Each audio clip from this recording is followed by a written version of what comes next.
Hello and welcome to another video from Sustenance and Cover, the only YouTube channel that you need to not only survive the current apocalypse, but actually enjoy it. And today I'm going to stick my neck out there a little bit and do some damage to my channel.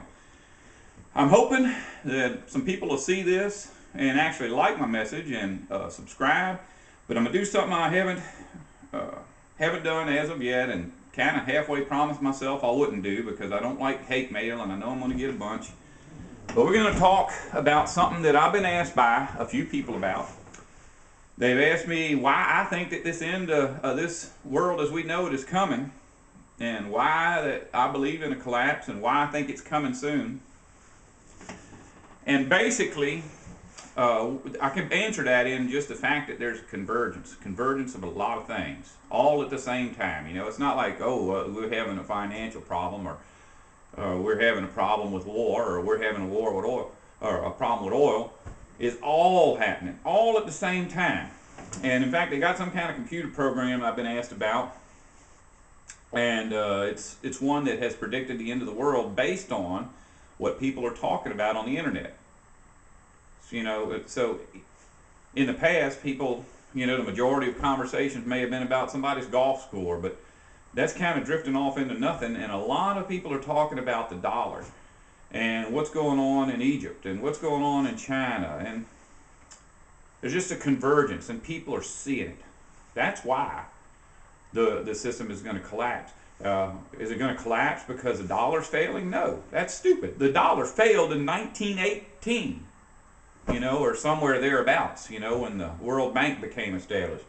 The fact is, human perception of the dollar's value has to go. So the value of the dollar is gone. Initially it was based on gold. Well, it's not based on gold. So now it's based on the gross national product. Well, we live in a country that has zero gross national product. There is not a thing that comes out of the ground, out of the sea, or out of the air in this country that isn't instantly consumed. The few little bit of things that we export to other countries are made by slave labor. How do you count that? And the companies that get the money ain't sharing it. United States prison systems is paid to keep prisoners. And the government just pays them for their upkeep and housing and so on and so forth. But the prisons are allowed to use the soldiers or their prisoners to make money however they want.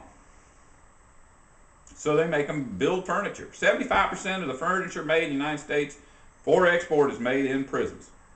And from what I understand, they're building more and more prisons every day, exponentially more prisons, and putting factories in them. So that's basically it. When I was a kid, now if you look at the numbers, there's some kind of formula that economists use to determine if you're in a recession or if you're in a depression. And right now we're in a recovery from a recession, which is milder than a depression. And the numbers prove it. The numbers prove that things are going great.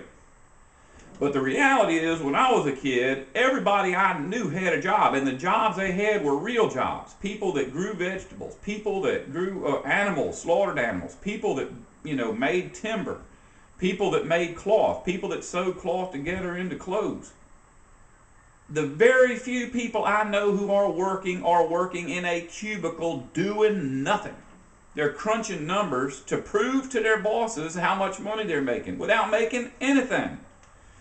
See, there's a convergence. That's never happened in history. What kind of society has ever existed where everybody in that society crunched the numbers for a living and yet the society sustained itself? Warfare. This has always been an empire. U.S.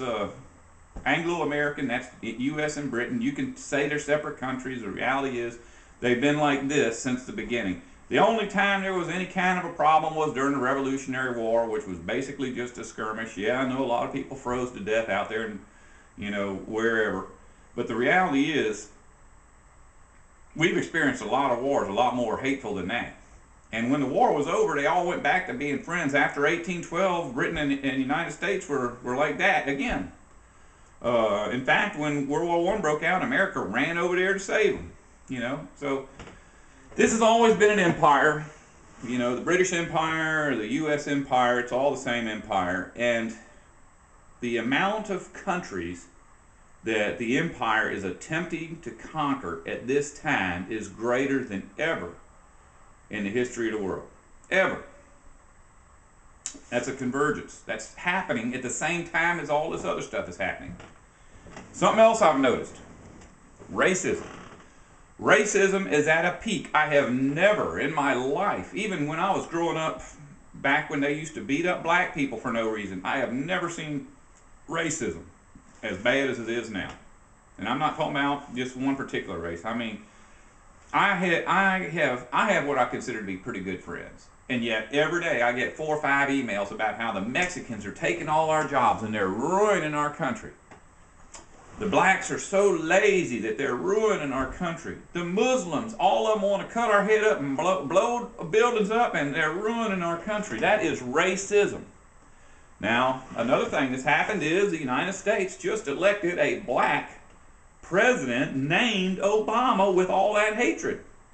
How could that happen? That can't be real. Anybody that's got eyes knows that a racist nation cannot elect a president that's black and named Obama. Couldn't have happened. I'm not saying he's a bad president. I'm not saying he's a good president. He's just a president. Doesn't mean anything to me. Just the fact that he got into office in a country that hates him. I mean, they hated him before they elected him. How did that happen? And here's the worst part, the insanity of it all. You know, everybody that's saying the Mexicans and the Muslims and the blacks are ruining our country, they've got eyes. They can see it's not them. It's the Robert McNamara's, the President Obama, it's the Rockefellers. These, just a small group. There's a very, very, very minute group of elitists that are absolutely destroying this country, and they're destroying this country in your face. They're not even hiding it anymore. They've got this place so wiped out, there's not anything anybody can do. They can just come right out in the open. Something else I've noticed, and I've been noticing all my life, you know, farming, agriculture, very devastating to the land. Always has been. I said it in one of my videos before, 1 acre of forest will produce far, far more food than an acre of agriculture. And all the forests are gone. Period. There are no forests left in the United States. And in most of the countries that the United States is conquering, there are no longer any forests. Now I'm talking about old growth forests. I'm not talking about the woods. The woods is a lawn that hasn't been maintained in 30 years. An old growth forest is a lawn that has not been maintained in 3,000 years. So we're dependent on agriculture. Agriculture is dependent on oil, and oil is reaching a peak. I'm not telling you the oil's going to run out. I'm not even telling you we're 1% through all the oil that exists. I'm just telling you that in 1930, in order to extract and process oil to convert it to fuel, it took 1 gallon of oil input into the machinery to extract 100 gallons of oil out. Wow, that's profitable. That's a really small amount of investment for a really large gain. You understand what I'm saying? Now, I think, and I could be wrong, but I think it's like 30 gallons. For every 1 gallon of oil input, you get 30 gallons out. Well, that sounds like a good deal. But remember, extracting the oil isn't just dependent on other oil going in. There's workers that have to be involved. There's equipment, and the equipment's getting bigger and more expensive to maintain. You get to a point where you have what's called the law of diminishing returns.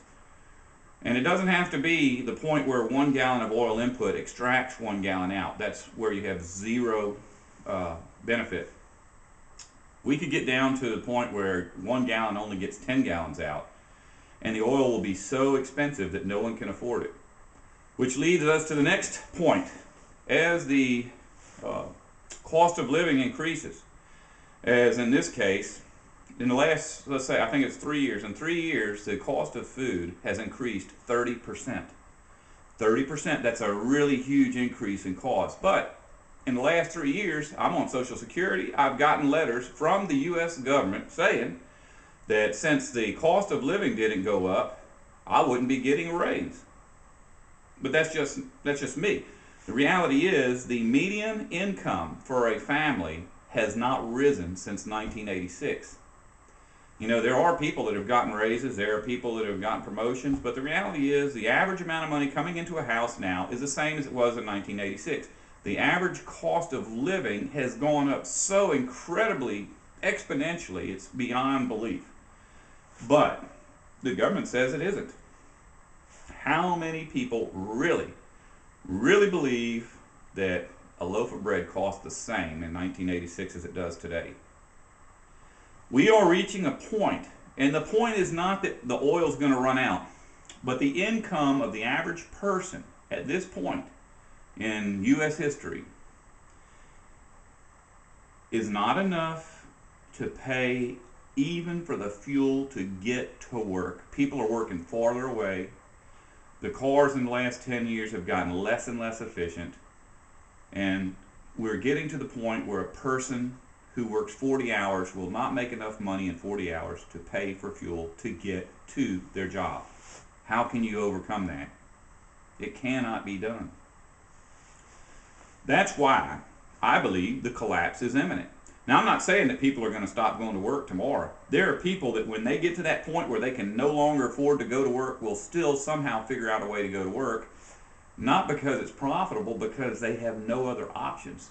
They don't know what else to do. Their hope is that somehow things will work out because they've always worked out in the past. Well, you know what? This is not the past. It's not going to work out. You cannot have a country or a world filled with people with no job, no way to acquire food except with the money they make from a job, and no hope of getting a job. And you cannot present these people with jobs that don't provide an income. That's why. Now, that's part one. The people who asked me this question both had spiritual implications in their question. Part two will be about the spiritual aspects of this. So if you're not a open-minded person, get ready to delete me from your friends list and your subscriptions list.